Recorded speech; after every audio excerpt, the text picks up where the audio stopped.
Hey guys, and welcome back to YT News. In today's video we'll be taking a look at some of the most chilling unsolved murder cases of all time. But before we do that, make sure to leave a like on the video right now and subscribe to the channel to see more videos like this. Hit that bell notifications too so you don't miss out on a future video. Alright, let's just get right into this. We're starting things off with the murder of Leroy Carter Jr. This happened back in February 1981. The police were given reports of a man in a sleeping bag at the park. It had been there for days, so it was reported by the people of the public. The police arrived at the scene thinking that all they were going to do was tell a man to leave, but apparently they were in for a real shocker. Nothing could prepare them for what they were about to witness.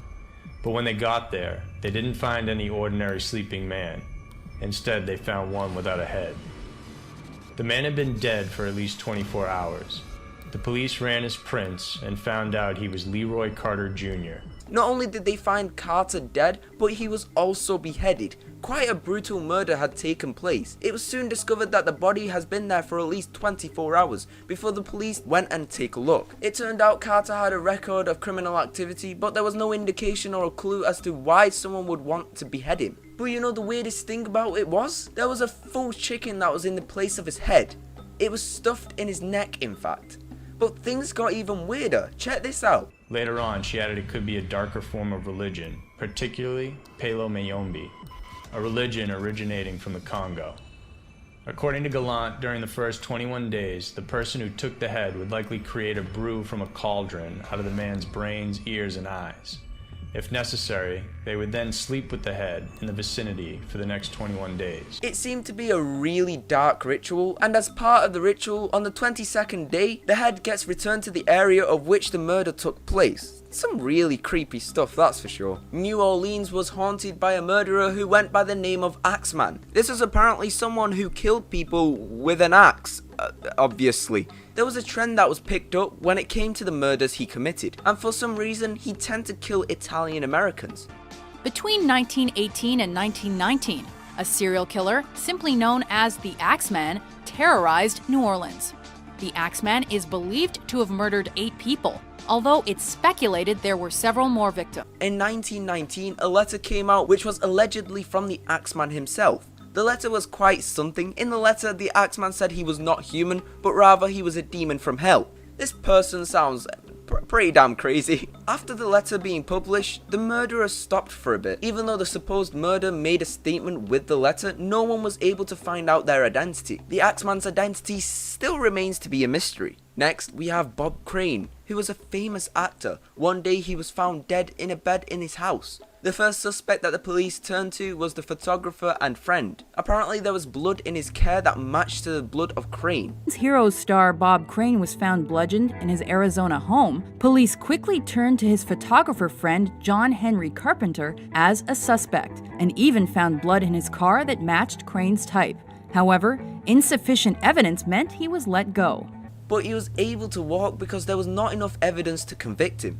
But the case opened again in 1990 and he went to trial 4 years later, but he was acquitted. In the end, the murderer was not found and the Bob Crane murder still remains to be a mystery. You may have heard of Edgar Allen Poe, and you may have heard the mystery behind his death. He was found one day going pretty crazy on the streets, and then a few days later he was found dead. Others have suggested syphilis, cholera, or rabies.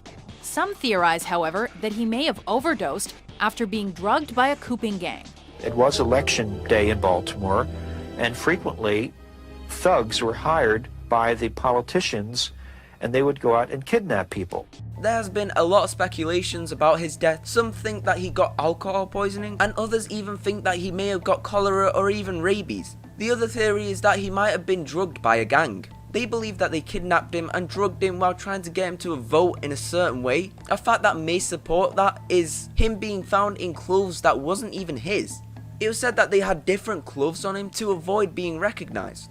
Anyways, his murder has still remained unsolved. Now this murderer was pretty interesting. The murderers were so unpredictable in terms of timing and frequency of the murders, and the fact that they used to murder people on the scenic stretches of the highway. What was also interesting was the fact that this murderer for some reason tended to target couples.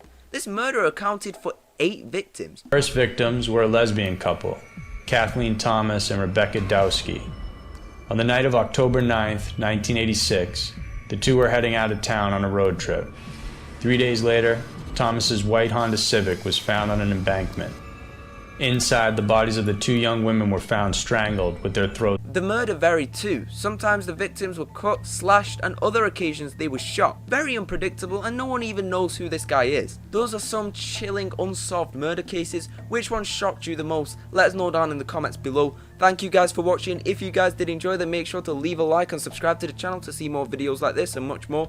Hit that bell notifications too so you don't miss out on a future video. Please show some support to this channel because I'm practically risking my 2 weeks worth of sleep right now because I'm gonna get nightmares over this. We'll see you guys next time, but until then, take care and goodbye for now.